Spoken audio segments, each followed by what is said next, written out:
Boa noite, né? Oficialmente, boa noite, né?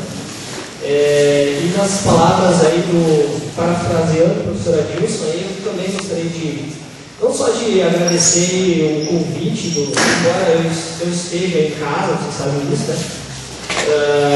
Mas não só agradecer o convite do pessoal da organização, mas principalmente parabenizar pela convenção, porque organizar evento não é fácil. Só que, por menor que seja. E pode parecer fácil, principalmente para quem é Godoc, porque uma coisa é ser Godoc, outra coisa é de graça, né? Mas quando tu vira de graça, tu vê que não é fácil, né? Então, na verdade, ali o Edson, o Rodrigo, a Bruna, a gente chama de Bruna, desculpa, o Ezequiel, né? O pessoal que realmente organizou essa semana acadêmica, eu realmente parabenizo, tá? Principalmente com o nível de organização, embora seja relativamente bem organizado. Já participei em eventos bem grandões, 3.000, 2.000 pessoas, uma sala bem gigante, e não tinha nível de organização que tem aqui, por exemplo. Né? Então, parabéns mesmo, tá? Não é fácil organizar evento, a gente acredita. Eu vou falar um pouco sobre segurança de teoria de redes de informações, ok? É uma palestra nova, eu fiz meio que para o evento, porque eu tinha esperança de não ter só nerd no evento, mas infelizmente eu errei. Então eu tinha esperança de ter outras pessoas que não estão diretamente relacionadas com a área, ou seja, que não falam ou tecnologias do dia a dia, e por isso fiz uma palestra abordando aspectos não também filosóficos, xaropes, mas abordando um aspecto um pouco mais conceitual, um aspecto um pouco mais político, por exemplo. Então, mais ou menos é essa a tônica da minha fala, ok? Originalmente ela parece 100% técnica, onde eu mostrava ferramentas, soluções, softwares, enfim, hardwares, pedaços de hardwares que fazem ou que podem ser usados para garantir ou para ganhar, melhor dizendo, um pouco mais de segurança dentro de complexos computacionais. E agora eu vou falar um pouquinho mais sobre o âmbito metodológico mesmo, ou seja, em que pé a gente está e o que a empresa, as empresas, o mercado mesmo de trabalho corporativo está esperando e está buscando e cobrando em nível de segurança de informação. Ok? Então essa é a nossa agenda, tá? Vou falar um pouquinho sobre segurança de teoria de informações, contextualizar um pouquinho. Falar um pouquinho sobre a evolução das visões da segurança de informação, que é efetivamente isso, quer dizer, o mercado tecnológico vai evoluindo e a visão sobre o que é segurança da informação também evolui. Ok? Isso mudou, e mudou justamente porque tudo mudou na nossa área. Então, obviamente que a visão e a expectativa do mercado sobre segurança de informação são muito positivas. O que eu vou falar para vocês, ou com vocês, que a gente vai bater um papo. Boas práticas e possibilidades, ok? Tendências, enfim, o que vai acontecer, o que está acontecendo, o que vai acontecer no que vem, o que vai acontecer nos próximos 2 ou 3 anos, tá? O que o mercado sinaliza que vai acontecer. E aí vou abrir um espaço para a gente conversar. Na verdade, como a gente está com meia dúzia de pessoas, vocês podem, obviamente, interromper a qualquer momento. Tá? É um bate-papo aqui. Eu só estou usando o microfone porque eu coloco. Certo? Então, me interrompa, fique à vontade. Legal? Não tem problema. Bom, qual a importância de segurança de trilhas de computadores? O sujeito tem uma figura, uma imagem filosófica, logosófica. Quem consegue traduzir isso? Vai ganhar uma bolinha. Que bolinha aí? O que quer dizer com aquela imagem? Fala aí, cadê que já ganhou uma bolinha? Fala.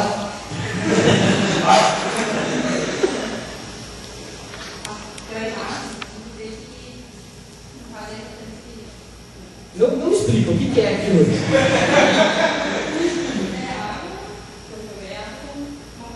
Perfeito. O que eu quis dizer com aquilo? Qual a importância para falar para um grupo de nerds, ou para um pessoal que vai trabalhar, ou está trabalhando com tecnologia, falar sobre a importância da segurança de teoria de redes de informação? O que é na prática? Não, quase. Como vocês pensam complexo, vocês precisam pensar, chover uma olhada. E a Karine tinha falado isso antes de largar a bolinha, depois ela ficou com medo de frisar aqui. Na verdade, é chover molhado. Simples. Não precisa com. É a velha mania de quem desenvolve software, né? Tem que complicar para ser importante. Se for simples, não vale nada, né? Não vale pouco, vale menos. Né? Na verdade, é isso mesmo. Quer dizer, falar sobre a importância de segurança em redes ou em sistemas de informação para uma galera que é de tecnologia é chover molhado. Quer dizer, eu não vou ficar aqui tentando motivar vocês a ouvir na palestra, porque obviamente que vocês já devem estar motivados, né? Não tenho que ficar explicando para vocês. Se eu tivesse uma palestra de veterinários, com um grupo de veterinários, de repente eu teria que motivá-los a ficar me ouvindo, né? Olha, isso é uma informação importante, porque eu gosto dos teus dados, as pessoas podem perder, ou te hackear, ou você pode perder os dados, ou enfim, o mundo pode acabar e o teu cadastro de clientes vai junto. Do caso de cachorro, no caso, né? Eu não tenho que fazer isso com vocês, porque vocês sabem que é absolutamente importante eu garantir ou investir na preservação dos dados da minha rede. Ok? E é claro que a minha fala é bem voltada ao mercado corporativo, tá, gente? Eu não vou ficar falando aqui do mercado doméstico, do usuário, embora invariavelmente, inerentemente, vocês vão se ver nisso, né, enquanto usuários. Bom, para que a gente fale sobre segurança da informação, precisa a gente fazer uma pequena separação inicial e dizer que existem dois tipos de segurança em infraestrutura. Ok? A segurança interna e a externa. Na segurança externa, a gente tem muita gente que sabe que acha que sabe alguma coisa efetivamente. Quer dizer, as pessoas, por terem visto muitas vezes a Caçada Virtual, que é o filme do Kevin Smith, ou por ter visto aquele filme A Rede com a Sandra Bullock, ok? Ou por terem lido qualquer coisa, ou por terem visto qualquer tipo de matéria, imaginam que entendem um pouco mais concretamente o que é a segurança externa, né? Que é o ataque de hacker, de cracker, vou invadir minha rede, vou roubar meus dados, aquela coisa meio megalomaníaca, assim, meio louca mesmo, né? E portanto é mais normal, quer dizer, mais normal porque a gente está acostumado. O mercado já fala em segurança externa há muito tempo, né? Todo mundo, por menos que não trabalhe na área, sabe que é firewall, sabe que o cara pode invadir por determinadas portas lógicas da máquina, o cara tem muito conhecimento de redes, sabe disso. Na verdade, sabe que o cara pode esquifar a tua rede, roubar a tua conversa de MSN. Então a segurança externa é uma coisa mais comum. Nas empresas, mais comum ainda. Por menor que seja lá, a padaria do tio Chico, ela tem um firewallzinho. Ou no mínimo um NetFilter. Um cara dizendo que não pode passar pacote nenhum da internet para minha LAN. Ok? O provedor fez isso até com o cara, porque olha para o cara e vê que tem duas máquinas, né? Uma para pesar a banana, outra para vender a banana. E ele diz, bom, vou proteger esse cara está morto, né? Não vai, obviamente não vai colocar um firewall. Né? É muito engraçado isso aí. A gente tinha um cliente uma vez, só fazendo parênteses, que ele transformava tudo em ovo, porque ele vendia ovo. Então ele fazia os cálculos assim, se eu comprar esse sistema aqui, quantos ovos eu vou ter que vender, cara? Tipo assim, um caminhão de ovo. Porque, pô, caminhão foi muita coisa, então a moeda do cara era ovo. Certo? E é bem normal isso. As pessoas transformam naquilo que é concreto e palpável. Né? Já a segurança interna, a gente bota bem. Que na prática, mesmo grandes estruturas de TI, hoje, grandes equipes de TI sofrem muito com isso. Porque é uma coisa muito menos madura na nossa área. Ou seja, todo mundo se preocupou até então com o hacker e o cracker que estava fora da minha empresa. Agora, o meu funcionário passa a me dar problema por questões de vazamento de informação, por questões de acesso a dados ilícitos, por questões de não executar rotinas procedimentais e por isso perdeu os dados, enfim, não fez o backup corretamente, ou fez e não testou, então fez a mesma coisa que não fazer, enfim. Então na segurança interna, naquele campo ali, as ferramentas que nós temos, as metodologias que nós temos, são muito menores em termos de número do que as externas. Ok? E um contraponto disso é que as empresas vêm buscando muito mais, estão muito mais preocupadas com a segurança interna que a externa. As empresas estão preocupadas em saber se o cara está vazando informação para o concorrente, está preocupado em saber que a produtividade do cara na frente da máquina. Não é? Quer dizer, ele fica das 40 horas dele semanais, ele fica 26 falando com a namorada no MSN. Ok? Então as empresas estão preocupadas com essa auditoria interna e a gente está muito pouco maduro quando falar, gente, o mercado de segurança está muito pouco maduro nesse sentido. Tá? Então é uma coisa e são metodologias diferentes. Eu não posso pegar o que eu uso para segurança externa e tentar aplicar na intranet. Eu preciso dar César o que é César. Eu não consigo fazer isso. Eu tenho que dimensionar ferramentas para cada cenário. Então essa é uma premissa básica, externa e interna. A outra premissa básica está aí. Quer dizer, em hipótese alguma, o custo da proteção não pode ser maior que o bem a ser protegido. Ok? Tipo ter ciúme de mulher feia, botar lá em 147, não vale a pena. Essa que é a real. E essa figura ilustra bem porque um carro forte custa alguns milhares de reais, algumas centenas de milhares de reais. Ok? Mas as empresas o compram porque o que ele transporta é mais valioso. Então essa analogia a gente precisa entender. Eu não posso oferecer para o meu cliente uma segurança integrada de DS, honeypot, firewall, enfim, uma coisa absurda, com hardware de última geração, hardware de quarta geração. Bicho, tem uma bananaria, ele vai ter que plantar banana o resto da vida para tentar pagar 1% do custo da implementação daquele projeto. Se ele for transformar em novo, ele vai ter que comprar algumas grandes. Então é inviável para ele, não vale a pena. Isso quer dizer que a gente tem que saber dimensionar soluções em nível de segurança, tanto interna quanto externa, de acordo com a capacidade, a necessidade e a expectativa do meu cliente, inclusive de acordo com o poder de investimento dele. Ok? Não dá para tirar é aquela história, dá para tirar de canhão e não deixa fora. Eu preciso dimensionar as forças. Então essa é uma outra premissa básica que a maioria das pessoas esquece. Tá? Se dinheiro não é problema, eu não tenho problema, mais ou menos assim. Okay? Embora eu sempre tenha um e se em segurança. Né? E se pegar fogo? E se pegar fogo quem devia conter o fogo? E se? Sempre tem um e se. E se minha mãe fosse homem que estava aqui e tivesse por dentro? Mas o dinheiro, obviamente, que se eu não tenho limite de investimento, eu obviamente posso implementar soluções mais complexas, o que não é o caso da maioria das vezes. Bom, dentro disso, cara, então tá aí, mais ou menos, o que aconteceu, ou mais o que mudou, no que se refere à expectativa da segurança da informação com o passar do tempo. Isso foi o que se alterou efetivamente. Ok? Lá no início, a primeira visão que a gente tem, ou que a gente tinha, era bloquear o acesso. Pensando mais em segurança externa, da minha rede interna para a internet. Ok? Muitas empresas sequer estão na primeira visão.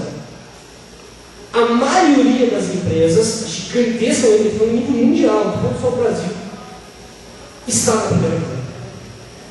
Ok? E a grande, imensa, esmagadora maioria das pequenas e médias empresas sequer estão na primeira visão. Elas sequer bloqueiam o acesso. Que é o costumeiro. Quer dizer, vou bloquear o Orkut, vou bloquear o Facebook, vou bloquear o MSN, vou bloquear... Se duvidar, tu ingesse o cara na cadeira. Que é primeira visão da segurança. Deu segurança, eu bloqueei tudo da segurança. Ok? Uma segunda visão, que veio com o passar do tempo, foi que, cara, eu podia só bloquear, eu tinha que classificar. Ok? Quer dizer, eu bloqueio isso, mas eu bloqueio isso, quer dizer, eu bloqueio lá o Twitter, o Orkut, mas quando for para esse destino, quando for para a página do concorrente. Eu bloqueio o Hotmail quando for para o cara falar com um colega, mas eu uso o Hotmail para falar com o meu fornecedor. Ok? Então eu tive que classificar isso. Isso são exigências do mercado. Uma terceira visão veio com tornar seguro o acesso. Não bastava mais bloquear só, nem bloquear e classificar, mas eu tive que tornar o acesso seguro nas minhas conexões. Ok? Isso é uma exigência do mercado. Embora a gente ainda veja muito por aí, não vamos longe, que no NC funciona assim, por exemplo, não por causa do NC, mas em função do software que o NC usa atualmente na versão web, você sabe disso. Quando vocês vão acessar a central do aluno, não tem um HTTPS lá, ou tem. Aquela conexão não é transportada por um protocolo na camada de sessão que faça o transporte de maneira segura. E é uma aplicação líder de mercado. O software que você usa é um software de mercado. Mas quem desenvolveu a aplicação, quem homologou, quem deixou o mercado, não se atentou, não se preocupou, enfim. Passou desapercebido lá para o pessoal DSI essa situação. Alguém pode esnifar a rede aí e acabar pegando senha, login de gente, não dou nem ideias. Se vocês fizerem, é vocês, eu não cuido. Ok? Que está registrando. Estou dizendo, não faça. Tá? Mas se quiser, é vocês. Mas quem fez a aplicação não pensou nisso. Ok?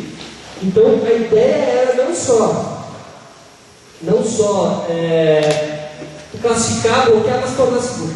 E agora, a última visão é essa aí, é viabilizar os negócios. Como assim, Jerry? O que quer dizer viabilizar os negócios? Ora, não dá para bloquear. O mercado corporativo já entendeu que não dá para bloquear acesso ao Facebook e ao Twitter. Que não é legal isso. Porque é um canal da onda, o Ruffles, a batata da onda, aonde você vai ouvir o teu cliente, é onde você vai divulgar o teu produto, cara.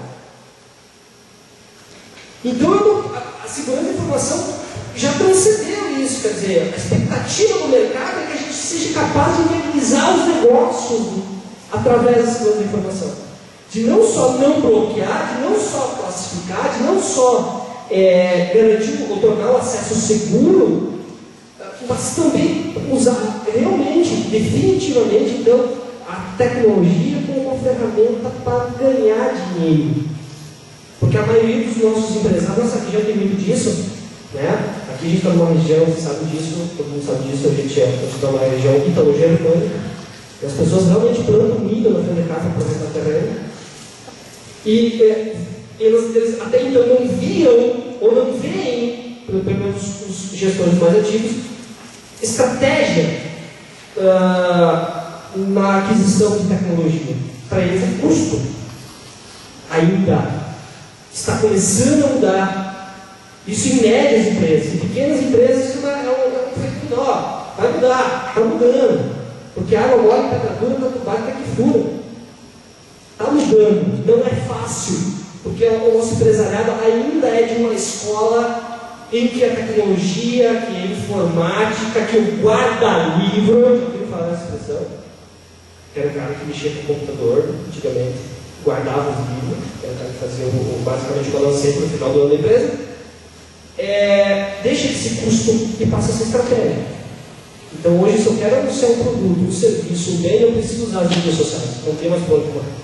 Eu não quero bloquear, eu não posso bloquear, estou bloqueando a maior ferramenta de vida do mundo. Ok? Então eu não posso fazer mais isso. Só que ao mesmo tempo eu não posso liberar geral. Tipo picareta na Bahia, não dá. Porque senão vira zona. E aí eu perco produtividade ao invés de ganhar produtividade. Então é um grande desafio aí para a gente.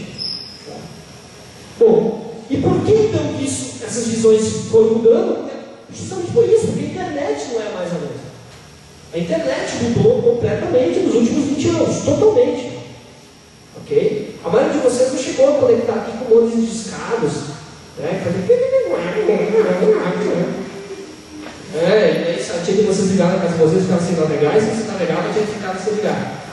Né? Que era a tecnologia que nós usávamos no Brasil e tem muita gente usando ainda. Não gosto tipo assim, nossa, na era Jurássica. Vocês acham que lá em Ananindeua, no Pará, lá no interior de Ananindeua, no Pará, chega a banda larga, sequer estreita.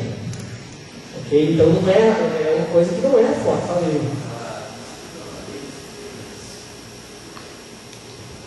Eu escutei que a aula, eu acho, na já tem milhões de usuários. Perfeitamente. A aula tem milhões de usuários. Ok? Ainda com conexão de escada. Legal? Então, ao mesmo passo, nós temos gente navegando já há algum tempo, por exemplo, em Porto Alegre, em Brasília, em Floripa, a 100 megabits em casa. Ok? Pagando R$499 por mês. Ok? E daqui a alguns meses, a GVT, que eu fiz uma propagandinha básica aqui, prometeu que ia entregar 300 megabits a 599. 300 megabits. Se nós fazermos os cálculos, juntar todos os produtores de Concórdia, talvez não dê isso. Ok? São conexões domésticas assim. Isso nos Estados Unidos, no Japão, na Europa, isso já é 20 megabits há 10 anos atrás. Em casa, caminho de fibra chegando, né? Ou coaxial, né? Mas a internet mudou muito, e nos primórdios ela era estática. Vocês sabem disso? Felipe era web designer, né? Nem internet tinha, fazer um site na máquina de escrever. Ok? Ela era estática, certo? Você fazia um HTMLzão, quem já brincou alguma coisa com HTML, que aliás, finalmente agora o Flash morreu, queria dar uma salva de palmas ao Flash. A morte do Flash, salva de palmas, que tinha sido registrado, ok? Graças ao HTML5, foi de vez? Foi? Já fui tarde, alright? Mas o HTML4 lá de 97, que mexeu com uma coisinha com o HTML, sabe que as páginas ainda hoje no Brasil, ao grande maioria, são extremamente estáticas. Tem a foto dos funcionários todos assim. Ok? E dos produtos, ok? E o cara vai lá, põe um Photoshop em cima, dá uma ajeitada, né? E põe aqueles produtos que nunca mudam. Né? Ela é um ponto de presença. Ainda é assim, mas não no mundo, não foi no nível mundial, não estou falando de Concórdia no Brasil. Foi no nível mundial, a internet passou a ser estática, tá? E depois ela ficou funcional com o tempo. Eu passei daquela fase onde eu só via informação, só podia ver informação, algumas informações totalmente estáticas ou raramente modificadas, e aí eu passei a poder adquirir produtos e serviços pela internet, depois de um tempo. Né? O e-commerce. Isso aconteceu. Hoje a gente só sai de casa se a gente quiser. Hoje a gente pode virar um dia no garoto da bolha. A gente pode ficar em casa o tempo inteiro, não precisa ficar fazendo carne para nada. Nunca tem um coisa para isso. Telefone, internet é o suficiente. Ok? A gente pode pedir comida, a gente pode. Enfim. Pode tipo o iCloud, mandar um e-mail que está pegando fogo na casa. Tá? Mais recentemente, ela se tornou dinâmica. Ela deixou de ser estática, passou para o funcional, ela está dinâmica, quer dizer, ela trouxe para a gente um método de comunicação real time. E vocês estão no real time. Eu vejo vocês lá pulando no Facebook. Real time. Né? Tu solta lá um verbo filosófico, né? Faz aquele moro que pega a sata da vez. E eu vou lá dar um curtir. E apresentar, curtir. Cara, tem 500 milhões de usuários que estão naquela porra. Sem falar nos produtos que você ganha. Alguém, quem não é publicado aqui? Todo mundo que for, todo mundo que tem uma rede social, é tudo interessante. Tá? Enfim, aquilo é a ideia do real time. A porcaria do Twitter é uma coisa que não tem mais volta. Né? As redes sociais em geral, a Web 2.0, a Web 2.0 que a gente acha que é software, tem nada a ver com software, é um movimento. Não é? A Web 2.0 trouxe isso pra gente.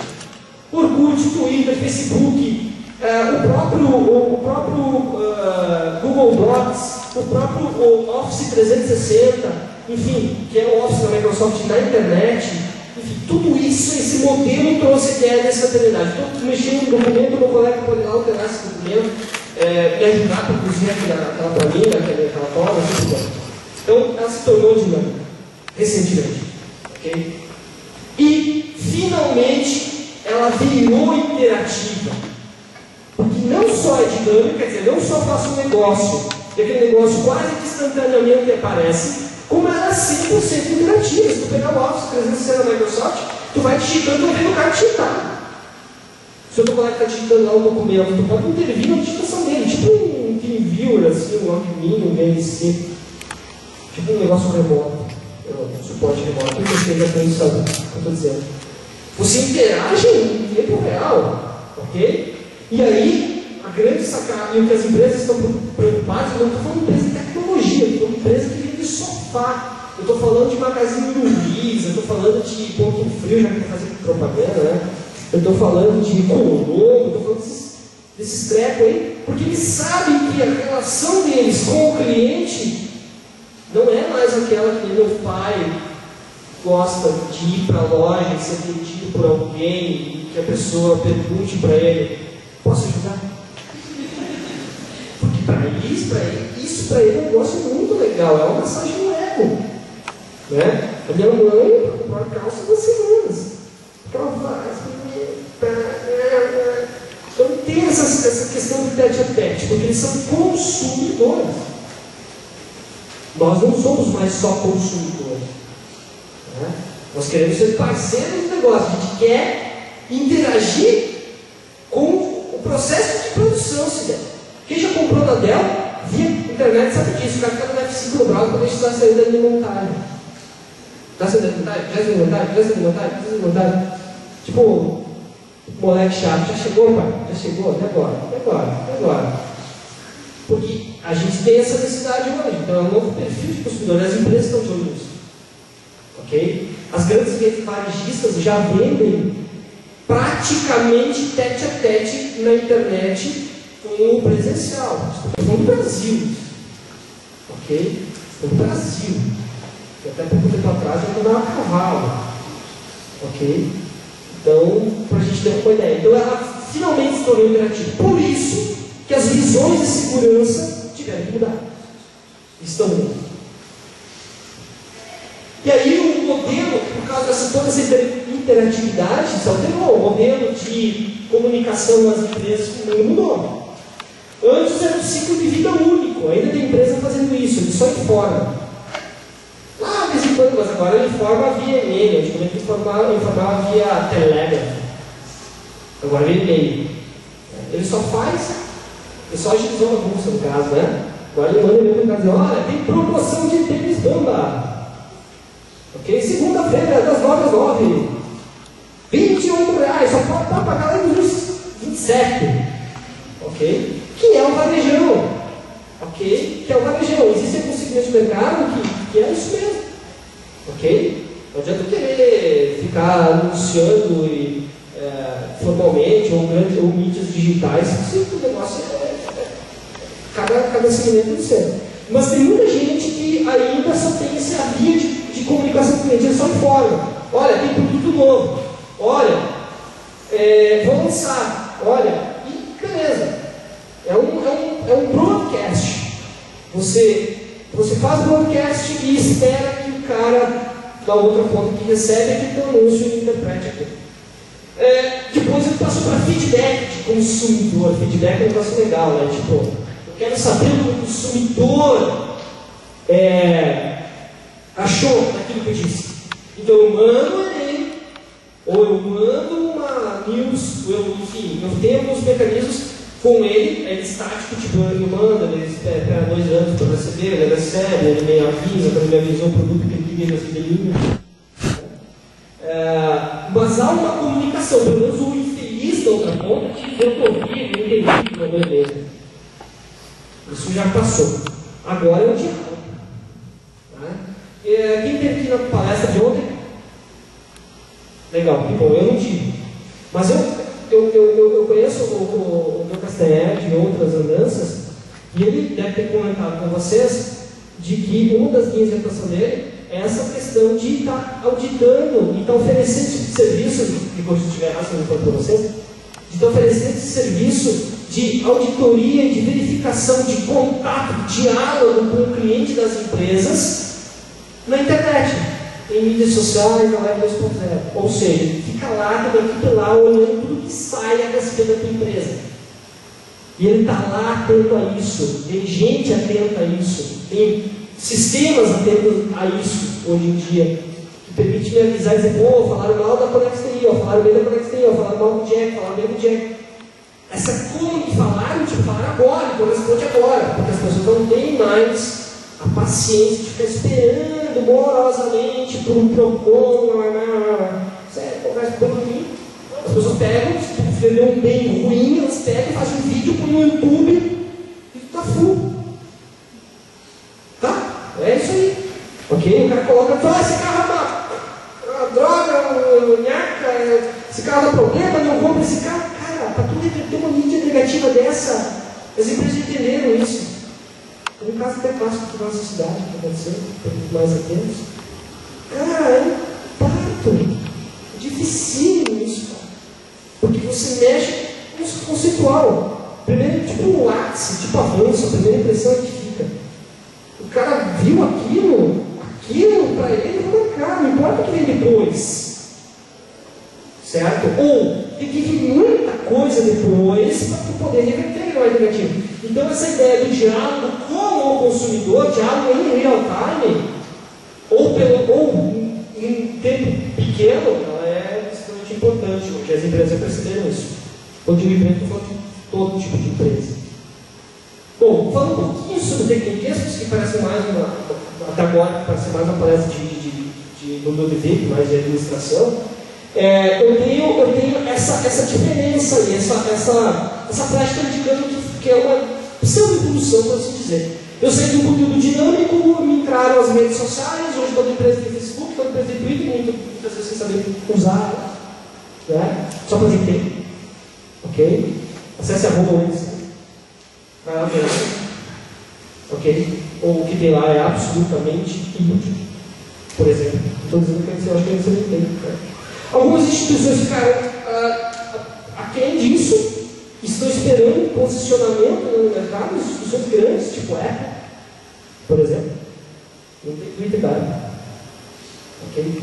Porque uma empresa do tamanho dela, tudo tem que ser articulado, então eles ainda não têm uma política de marketing, de ponto de presença definida ainda para isso, então eles se mantêm distantes. É melhor do que tu ter um negócio vazio. Já que é para ter vazio, não tem. A comunicação é bidirecional, quer dizer, eu falo, mas o cara fala. Ok? Tu coloca lá arroba, não sei quem, o cara morre você. Você pode morrer o cara, mas ele pode morrer você também. É o que estava dizendo o professor antes, né? Quem fala o que quer, é o que não quer. Então isso é uma real. O acesso mobile, que é a grande onda agora, nos sistemas de informação, né? Todo mundo quer programar para Android e iOS. Não é? Porque é o que dá dinheiro, é a onda, é a avanço da hora, da onda, é o negócio que realmente não para ficar, os dispositivos móveis em geral. Tá? Então isso realmente é uma complicante dentro da minha planejamento de segurança de informação, já vem por quê. E a cloud computing, computação em nuvem, que todo mundo aqui usa, mesmo sem saber que usa. Eu costumo dizer isso. Tá? Todo mundo tem medo. Quem tem medo de Gmail aqui? Muito bem. Todos os senhores são usuários do cloud. Computação no meio de vocês. O Gmail é uma infraestrutura totalmente baseada em arquitetura cloud computing. O Google Docs, enfim, basicamente tudo que a Google faz é baseado em cloud computing. Então, o cloud também é uma coisa muito recente. A maioria das pessoas usam sem saber que estão usando. Ok? Mas usam, já são usuários. E boa parte das empresas, só para vocês terem uma ideia, de todas as grandes empresas do mundo, das top 1000, 60% das top 1000 do mundo tem algum projeto de cloud. empresas não de tecnologia, para empresas de qualquer coisa. Né? Que faz açúcar, faz, sei lá, cadeia, faz boneca inflada. Tem algum tipo de projeto cloud, 60% delas. Então não é um negócio que veio ou que é passageiro. Realmente é algo ficante, né? É algo que realmente veio para ficar. E dentro desse cenário, então, a gente tem esses desafios aqui. Precisa de mim, o cara que administra uma infraestrutura de rede hoje em dia, não importa se é uma rede de grande porte, tipo 500, 1000 máquinas, ou se é uma rede de repente menor, 200, 150, 20, 10, 3, 5, ok? Tem esses desafios diante de tudo que a gente já discutiu aqui, que a gente viu que é verdade, você sabe que é verdade, né? O primeiro deles é controlar a produtividade. Como é que tu controla se o cara seja produtivo? Segurança de rede interna. A maioria das pessoas acham que segurança de rede interna é só deixar o cara voltar para pegar vírus. Né? É o senso comum. Né? A gente foi até antes aqui, a gente passou na rádio, foi importante, a gente vai ter entrevista para a rádio e tudo mais. Ok? E a primeira coisa que o cara procurou, o interlocutor foi dizer: tá, eu falei, não, apresentou palestra sobre segurança de sistemas. Aquele troço que vimos. Porque vocês comum. Ótimo, não é da área. Of course. Vocês são da área, não podem pensar minimalista. Ok? Porque vírus é uma coisa bem pequenininha, tipo, em termos de dimensão da segurança da informação. É tipo casar com uma mulher pequena, dos malos ou não. Não é efetivamente uma das coisas mais preocupantes hoje. É preocupante, mas não é. Está longe de ser uma das coisas mais preocupantes que a gente tem na área. Tá? Bom, e aí, proteger as redes de usuários contra ameaças modernas é um baita problema. E o que são essas ameaças modernas? Não são mais aquele vírusinho Leandro Kelly, não é mais aquele vírusinho da Madonna, que só aparece a Madonna tirando a roupa e depois a roupa de strap do teu disco. Ok? São harms. São pragas que conseguem se proliferar pela rede. Ou seja, se um infeliz da tua rede pega o vírus, a praga digital, o harm, todo mundo se lasca. Um ponto falho dentro da estrutura é o suficiente para arregaçar com a tua infraestrutura de rede, derrubar os servidores, esse problema. Isso é o problema, ok, hoje? Controlar o vazamento de informações vem se mostrando uma das coisas mais preocupantes das empresas. A maioria das empresas que procuram tipo, o nosso serviço, falando um pouquinho mais de mercado agora, estão preocupados com isso. Tanto com o hacker, porque acham que isso é coisa de filme. Certo? Não é. Mas eles acham que é. Porque até hoje, está na história. Quem não vê, os olhos não vê, o coração não sente, né? Por exemplo, nunca tiveram problema com isso. E tudo bem, isso é um pouco distante na cabeça deles, do gestor da empresa, né? Mas com o vazamento de informação está muito. Porque o funcionário lá que vai sair dessa demitido, quer trocar de emprego, está vazando orçamento. Porque o cara está conversando lá com não sei o que não devia, enfim. Isso é um grande problema hoje para a gente. Okay? E finalmente integrar as redes tradicionais, as redes que a gente conhece de computadores, com a cloud. Por que é um desafio? Porque quando eu pego o cloud computing, ou seja, quando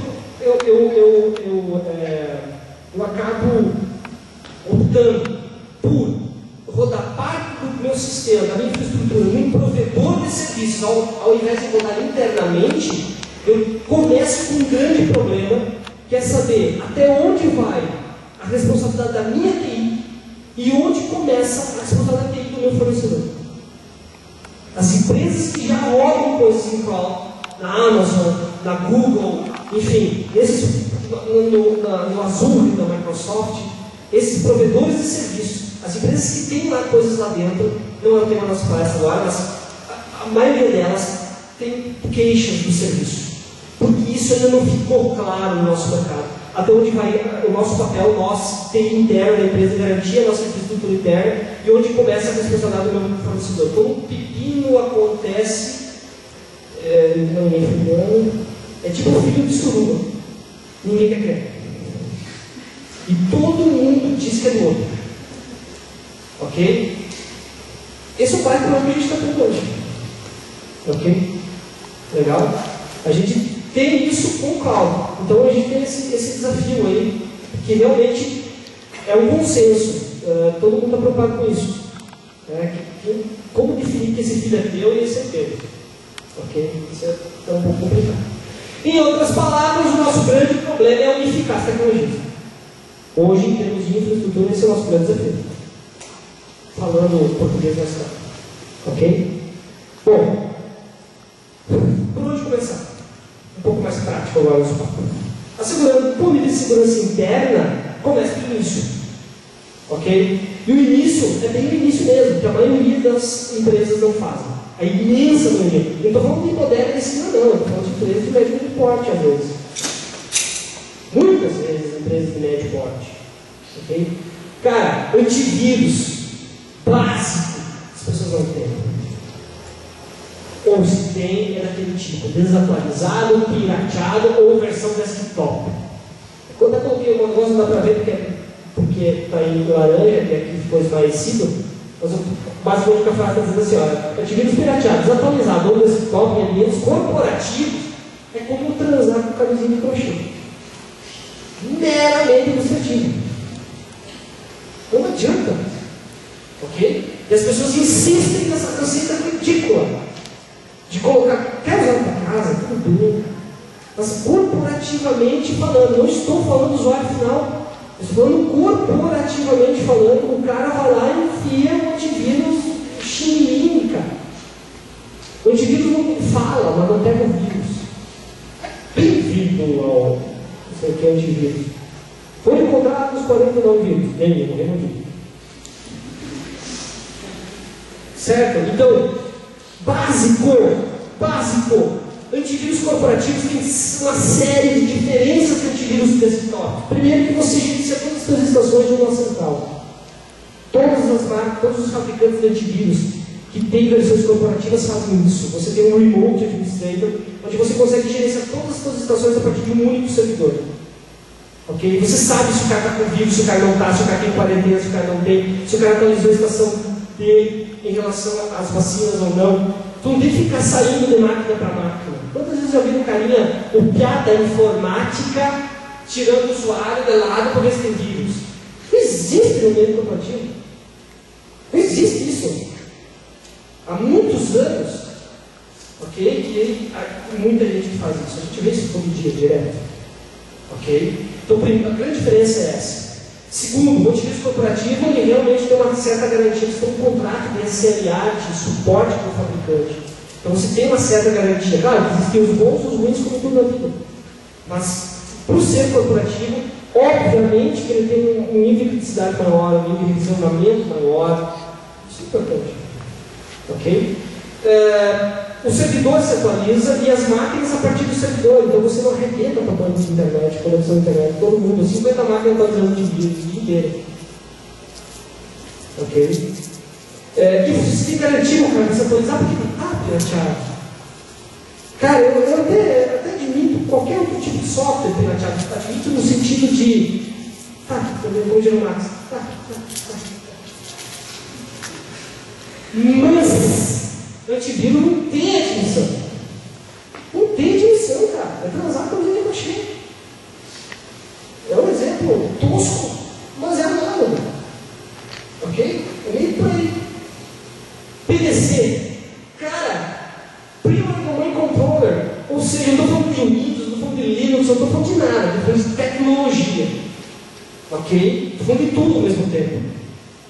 Legal? Cara, primeiro domínio que tu quer dominar. Se o teu ambiente corporativo cada um se governa, tu está morto. Então, qualquer antivírus, o melhor antivírus do planeta Terra. O cara vai visitar site que não devia. Vai baixar coisa que não devia. Vai instalar coisa que não devia. Se numa rede de 20, 30 máquinas não tem problema, imagina uma rede corporativa maior. 100, 200, 500, 1000 máquinas. É impossível de gerenciar desktops. Totalmente cada um por si, faz o que quer, tem uma política de segurança, mas também de crochê, meramente administrativo. Porque cada um pode fazer o que quiser.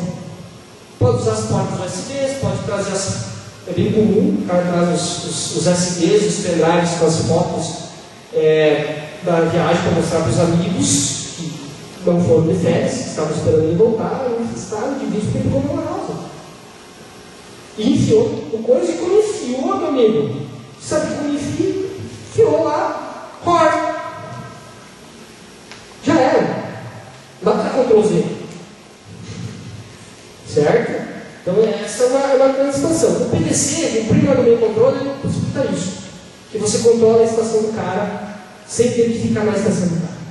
Então você diz que, cara, tu não pode usar os USBs, cara, tu não pode instalar nada sem pedir, sem fazer uma solicitação formal, ok? Eu vou auditar os teus logs, você vai ter que dizer para a rede quem você é, tudo que tu fizer vai ficar logado.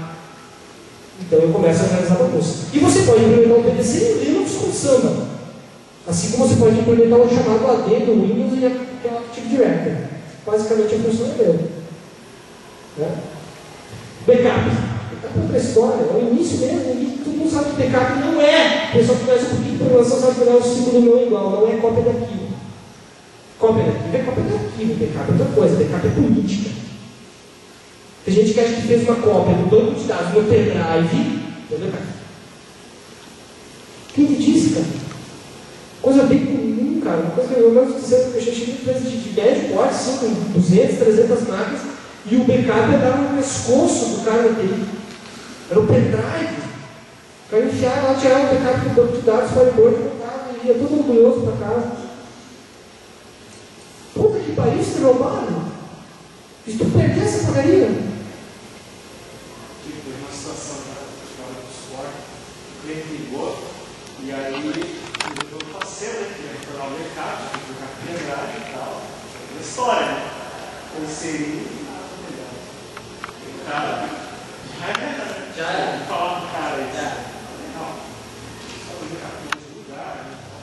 Eu não sei, o sistema da Porto Fora, eu realmente não conheço assim, mas tem, nós estamos falando, os sistemas, enfim, tem rotina de backup interno do sistema? A maioria dos sistemas, beleza, mas a maioria dos sistemas não optam por não ter. Por quê? Backup é política da empresa, não é do sistema, cara. Ok? As pessoas não querem esse compromisso, aquela história, bicho, não é meu, isso não é meu, isso não é meu. Mas a prática é porque não é que o SAP consegue implementar o político de backup no sistema. Pô, os caras têm a maior abertura do mundo. Os caras têm dos top 1.999 clientes deles. É porque backup não é do sistema. Backup é uma rotina da empresa. Ok? E rotina é política no caso. E homologação e restore faz parte da rotina. O cara sempre faz backup, nunca fez um restore. Pô, tu não testou a tua rotina? É o básico. Simula uma cagada e faz o restore. Se funcionou, agora espera ela acontecer sem simular. Ok? Eu já vi muito nego desesperado com a dificuldade quando o banco já era. E rezando porque o troço funcionasse, porque não era uma simulação, tinha que ir pro pau mesmo.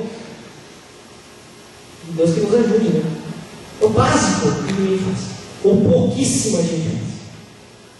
Virtualização. A ideia agora da virtualização, processação do servidor é uma verdadeira zona. A ideia da virtualização é para enfiar máquinas dentro de uma mesma máquina. O cara está vendo como redução de custo. Não é isso. Não é isso. Não confunda a virtualização que vocês fazem com VirtualBox ou com VMware Workstation com virtualização profissional. Com para-virtualização. São coisas diferentes. Não é que enfiar a máquina VM em cima de uma máquina física. As pessoas confundem tudo. Pegam então o servidor, subdimensionado, e infiltram sempre as máquinas, fazem um ajuntamento de VM. Isso não é virtualização. Quando dá crash naquela máquina física, tu perde tudo, cara. Já imaginaram isso? O cara vai dar muito feliz aqui no gestor de empresa, comprou um único computador que tinha 10 servidores, pegou um só e botou 10 daquele. Pô! Não é bom, né, tia? Não é. Menos energia, menos problema, só que se der pau. É o 11 de setembro. Porque para tudo. Tudo. Ok? Então, a gente vê um pouquinho da prostituição da virtualização. É ótimo, show de bola, pode ter alta disponibilidade. qualidade, mas não é por aí. Não é tipo, faça do jeito que quiser, vai juntando máquina e misturando coisas que nada a ver. Tem gente que virtualiza firewall na mesma máquina que usa o servidor de banco de dados que é server. Então, mas não tem problema, porque uma VM é uma VM, outra VM é outra VM, como diria o Chico do treino jogou jogo. Sim. Mas se tu tiver uma falha no teu virtualizador, uma falha de segurança, e alguém te invadir com isso, tu está morto, está tudo lá. É uma questão de boas práticas. Tá? E tem muita gente que faz isso. Virtualiza tudo, coloca tudo junto, mistura coisas, funções completamente diferentes, banco de dados com file, setor de arquivos com IDS, tipo, nada a ver, tipo comer chocolate com maionese. Pode, mas é, sei lá, deve ser horrível. Você já queria comer, enfim, e cuidado com os moderninhos, que geralmente são os metidos. Esse é o grande problema que a gente tem nas redes hoje. O cara vai lá, faz uma infraestrutura, controla a segurança interna, põe um PDC, autentica, servidor de antivírus corporativo, tudo bonitinho, firewall, com web DLP que a gente já vai ver na frente, tudo integrado. Só que deixa o cara vir com um iPhone, um iPad, com um modem desgraçado 3G. Lascou toda a infraestrutura. Porque o cara vai acessar paralelamente ao web. Ele vai fazer o que ele quiser. O modem 3G dele não tem falha. E se ele pegar um vírus, ou se ele, enfim, fizer alguma coisa ilícita, enfim, de novo, o ponto fraco da tua estrutura é ele. Então, hoje, a gente tem um grande problema. Já vou mostrar para vocês estatísticas. Não tem tempo. Então, não tem tempo. Mas vamos ficar com as 2 da manhã. Não, a gente tem umas estatísticas com o tempo. A gente tem umas estatísticas que eu vou mostrar para vocês que isso é uma incidência mundial. Cada vez mais os funcionários têm os seus iPhones, os seus iPads, os asterisco, ponto asterisco. Não é? E eles trazem isso para lá. Eles levam isso para lá. E usam, já que usam isso para lá. Então, hoje foi uma coisa clássica. No fórum do PFSense, que é uma ferramenta baseada em satélite para fazer firewall, para fazer NetFilter stateful. Uma pergunta do cara, putz, cara, eu implementei tudo certinho, a política está certa, o filho do aluno está acessando a internet normal, com o seu Taylor. É lógico, é óbvio que vai usar. Porque tem uma pacote de dados comprado com a empresa de telefone, eu vou por ele, ele matou, quebrou toda a política. E não há como eu, tecnicamente, restringir isso, a menos que eu compre a tecnologia que o pessoal usa nas penitenciárias de prisão de segurança máxima, que é cortar o sinal do celular. Não tem outro jeito. Como é que eu vou cortar o sinal do operador? Então é uma questão administrativa, não é técnica, entendeu? Ok? Claro que quando eu tenho um regimento, um estatuto, enfim, um documento documentado em ciência, eu posso cobrar juridicamente isso, cara. Eu posso mandar o cara embora, por justa causa. Legalmente eu estou parado. Enfim, cuidado com os IP ou algum asterisco com asterisco. Estou falando IP, mas eu estou falando dos Android, estou falando de todas as coisas que são vivas. Mortas coisas vivas. Ok? Porque essas coisas podem trazer certos problemas. Tem estruturas corporativas. E atualmente tudo isso deve ser integrado. São coisas separadas. Eu integro tudo. O login do cara que ele serve para logar na rede, ou ele serve para navegar, esse tudo. Ok? Isso é o básico. Tudo isso interno. Do ponto de vista externo, tá? Eu posso ter lá, cara, uma letra guardada Antunes. A gente não quer só comida, a gente quer saída para qualquer parte. Porque vem daquele contexto da quarta visão. Eu não posso bloquear do ponto de vista externo, eu não posso simplesmente bloquear. Então a gente hoje vai falando de uma coisa chamada DLP, que é Data Loss Prevention, que é uma coisa que só tem hoje, infelizmente, em ferramentas pagas e caras. Ok? A gente não tem nada livre, infelizmente ainda não tem nada livre ou gratuito que faz esse trabalho. Mas é uma ferramenta que fica no gap da rede, no que seria o firewall da rede, e que permite fazer esse tipo de trabalho. Nesse tipo de ferramenta, que seria a quarta geração dos chamados firewalls, eu consigo impor minhas regras de negócio, fazer minhas exceções em cima das minhas regras de negócio e finalmente classificar o conteúdo baseado em coisas não simétricas. Tá? Por exemplo, eu consigo dizer quando algo deve ser bloqueado e quando algo não deve ser bloqueado. Nos modelos clássicos de firewall ou de proteção externa, eu digo, é bloqueado, não é bloqueado. Eu não tenho essa maleabilidade. Não pode usar o Orkut ou não pode usar o Facebook para ter um perfil próprio ou para ficar postando, para ficar chamando gente para festa. Ok? Eu não tenho essa possibilidade. Ou eu bloqueio o Facebook, ou eu libero o Facebook. Ou eu bloqueio o Facebook para esse cara, ou eu libero para ele. Ou só libero para o chefe. É tipo uma coisa meio grávida, que não existe. Ou tal ou não. Binário. Isso não serve mais. Eu preciso trabalhar com o data loss, ou seja, com a ideia de dizer quando algo deve ser bloqueado, em que circunstâncias, operações lógicas e condicionais, que imitam a lógica humana. Tipo, se for para postar por um produto, ou para responder um tweet, ou para responder uma dúvida no Facebook, beleza. Se não, você bloqueia. O FAR tem capacidade agora de ver o que tu está fazendo dentro da rede social. Não só de ver para onde tu vai bloquear. Isso é realidade de mercado, tá? Eu estou falando de futuro, estou falando de hoje. Hoje já existem vários produtos que fazem isso. Todos pagos. Mas fazem isso, tudo bem. Ok? As exceções, tudo bem, as condições devem ser aplicadas, mas eu tenho que ter como dizer. Eu não quero aplicar para isso. A grande sacada do DLP, gente, como o próprio nome sugere, Data Loss Prevention, é prevenir o vazamento de informação. Quer dizer que eu consigo analisar o que o cara está fazendo na internet em tempo real e decidir se aquilo é ruim ou bom para a minha instituição.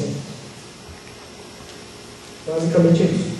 Sem tirar a questão da classificação. Eu consigo dizer, olha, se um arquivo do Word, se eu tiver um e-mail com um anexo do Word escrito cliente, eu quero ser avisado.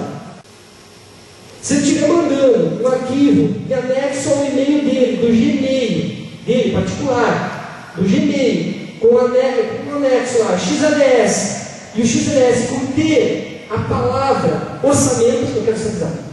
Eu coloquei em quarentena e me avise. E eu vi SMS, alguma coisa, eu vou fazer a liberação não aqui. Fica stand-by. Quando eu libero, a transmissão acontece. Isso é DLP. E é isso que se espera de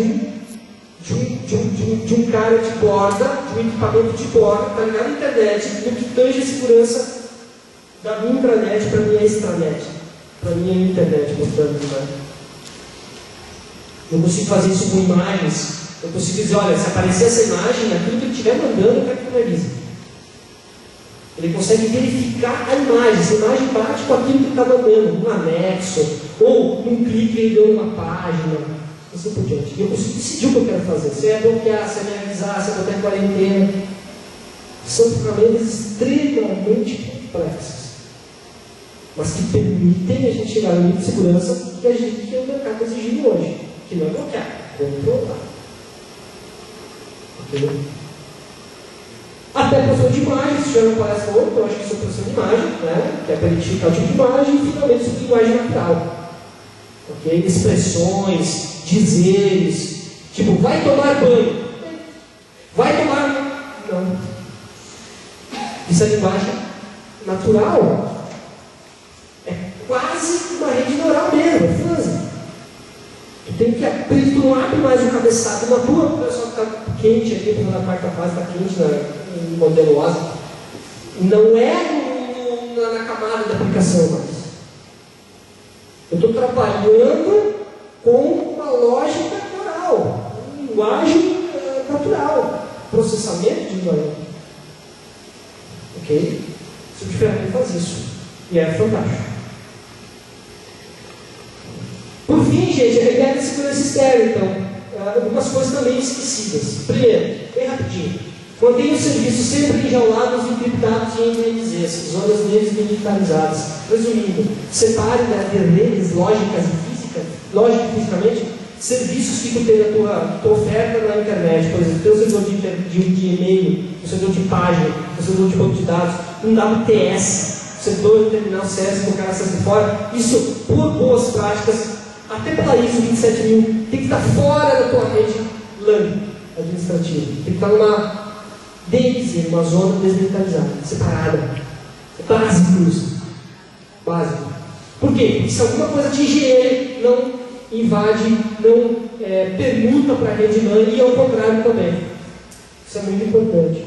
Tá? Encriptado, né, gente? Pelo menos login e senha. Né? Pelo menos isso. Encriptado, ok? Aceita conexões de clientes apenas autênticas, ou seja, interliga com as empresas, no mínimo com VPN. Não faz aquela coisa horrível de colocar o sistema de informação da WTS no Windows aberto na internet com no IP. Eu infeliz troca o IP. Então uma DSL podre, doméstico, que é ficar hospedando o teu sistema de informação, o mundo inteiro acessa a tua máquina. Os rootkits já vem com todos os IPs que são de ADSL, por exemplo, que ficam tentando force root, né? Ataques de força bruta, ataques adicionais, se tu subir hoje, agora, desafio você, subir um servidor na internet, um IP público, um IP válido na internet, em no máximo 30 segundos, estou sendo otimista, que isso não vai ser o primeiro que está tirando da cara. Não é porque tem um nerd babando no teclado, um japa que não faz sexo, que fica só olhando lá, nesse tu sobe o IP. Isso é rootkit, cara, é software. Que fica gravando, fica testando, opa, subiu. E infeliz subiu sem raio, entendeu? Não é? Então, isso é horrível. E interligar filiais, então, sempre assim, ok? Cuidado com o seu acesso privilegiado. Isso é um dado interessante. 40% dos ataques crackers vem da máquina do sysadmin que ele vai em casa. Porque o cara fecha tudo. Pô, só tem que administrar em casa às vezes, né? Daí ele deixa uma brecha, é para ele. E aí ele pega uma placa digital no notebook dele e o ataque acontece na empresa com o notebook dele. Não, mas é só problema IP. Eu vou abrir. Sim, e se tu pegar uma placa digital? Ok? Você tem 40%. Isso aqui é dados de IDC, tá? E cloud não é igual a jogo. É diferente de jogar a responsabilidade para o setor de serviços. Tem gente pegando cloud como ideia e cloud como dizendo, não, esse filho é mais meu, ó. A TI interna aqui agora só cuida dos Windows. O que der de pau outra coisa, liga lá para o Amazon. Não é assim que funciona. E finalmente, não seja preguiçoso. Ok? Política sempre deve ser do tipo prudente. Ou seja, o que não estiver explicitamente liberado está bloqueado. Por defeito. Tem gente que faz o contrário. O que não estiver explicitamente bloqueado é de português. Mas fácil porque é mais fácil de administrar. Porque o cara vai tentar e o cara vai dar. Depois eu vou ver o que o cara vai dizer, eu vou tentar. O básico, isso em qualquer coisa que eu for fazer. O padrão é bloqueio. Se eu esquecer de qualquer coisa, se eu esquecer de uma exceção, o máximo vai acontecer bloqueio. Não é verdade? Não seja preguiçoso. Precisa de mim, não pode ser preguiçoso. Finalmente, o último slide. Explicar o que aconteceu quando chegou. Para refletir, alguns dados que eu gostaria de colaborar com vocês aí. Bom, primeiro que, segundo a eficiência, 80% dos vazamentos de informação são de natureza não intencional. Aí, parece, meio julguice do usuário. 80% foi burrice do usuário. Vazou, ok. Sabe aquele setor sempre tem, tu recebe um e-mail, o cara coloca 500 destinatários no par. Nossa, sempre tem. E sempre vai ter. Porque não tem um remédio para tudo isso. Isso sempre vai acontecer. Ok? Então 80% são esse tipo de situação. O cara não quis prejudicar a instituição, mas prejudicou. Ok? Isso são dados reais. Por isso a ideia do DLP, de uma análise profunda sobre o que o cara está fazendo. Não bloquear ou liberar, não, analisar aquilo, analisar o contexto daquela conexão, daquele envio, daquele, enfim, daquele post. Mas 20% dos vazamentos são intencionais. E aí eu coloquei maldade do usuário. 20% são os caras de código mesmo, os caras estão fazendo por quê? Okay? Ou porque estão cheios de você, porque você não deu aumento, porque você deu aumento para o seu colega, ok? Para o colega dele, no caso. Ou porque você não mandou embora e ficou sabendo, o que é pior que tem. O cara vai e durante pé na jaca mesmo, né? 78% dos vazamentos de informação passam pelo gathering. Ou seja, 71% de tudo que vaza de informação da empresa que não deveria vazar para o público, para o concorrente, passa pelo gathering, que ele era de aplicar uma técnica de DLP. Mas 22% não passa pelo gathering, ou seja, isso é no IDC, tá? Ou seja, é aqueles espertinhos que levam iPhone, iPhone, iPod, enfim. Alright? Android. E usam aquilo e vazam por aquilo porque a tua política de segurança não chega no dispositivo. E logo vem embaixo aquilo que interessa pra gente, olha. O IDC realizou uma entrevista nos Estados Unidos com 750 empresas, ok? E 87%, eu sou sério também, tá? 87% delas disseram que seus funcionários usam dispositivos pessoais. Admitido. 750 empresas. Delas, 87% realmente dos funcionários têm iPhone, iPod, iPod, enfim. Ok? Para fins relacionados ao trabalho, que vão desde acesso ao e-mail até o RP da empresa. Usam o equipamento deles. Ok? 80% dos funcionários que usam smartphones pessoais e 69% dizem, ou, enfim, que PCs pessoais são levados para o trabalho por funcionários. Dessas 750 empresas, 69% admitem que os funcionários levam os seus notebooks, os seus netbooks, os seus iPads, os seus Galaxy, os seus Atrix, os seus... Right? Levam e usam.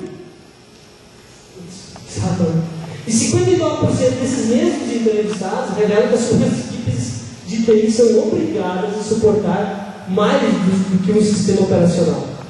Claro, porque se o cara leva e usa para trabalhar, é lógico que vai dar pau. E é lógico que o cara da TI vai ter que resolver. Ok? Tanto é verdade que 63% dessas máquinas que são levadas nos Estados Unidos, tá? 63% usam Windows, 37% macOS e 14% usam Windows. Mas sabe pessoal. O cara vai, coloca, usa, dá pau, enfim, tem problemas, e o cara vai gerar chamado, vai gerar um incidente para TI. Ok? Bom, 64% dessas mesmas empresas disseram não saber exatamente quantos dispositivos pessoais e aplicativos estão conectados à rede da companhia. Não sei. Perguntar quantos? Menor, né? O cara liga o troço, pega o IP de DHCP e aí Deus que nos ajude. Eu rezo porque ninguém perde. Aí é isso, basicamente. Ok? Nós vamos de 64%. E 62% relatam que a empresa não tem nenhum tipo de ferramenta que possa auxiliar nesse tipo de situação quando o cara leva os seus dispositivos para dentro da empresa, na política, na consumação da política de segurança da empresa. Quer dizer, não sabe o que fazer. Não tem nada, não tem ferramenta nenhuma para fazer isso. Então, isso é um grande problema. Isso são dados atuais, tá? Isso é 2011. E é uma realidade mundial. E é um problema muito enfrentando. E cabe a nós, profissionais da área, ficarmos atentos a isso, justamente no sentido de ficar atento ao que está saindo de mais quente, para poder, pelo menos, estar ciente do que é possível fazer. Não quer dizer que você vai contra aquela minha regra de celular, tá? Essa aqui, ó. Right? O bem o custo de proteger não pode ser maior do que o bem a ser protegido. Óbvio, não vale a pena. Tá? Mas está atento que tem no mercado, e a expectativa do mercado em relação à segurança é absolutamente importante. Mesmo para quem, digamos, vai trabalhar só com SIA, você é desenvolvedor, tem que ter tempo de estar voando. Lentamente. Tá? Quanto está meu tempo? Estourando. 10 horas. Agora vamos para o show. Bom, basicamente era isso, galera.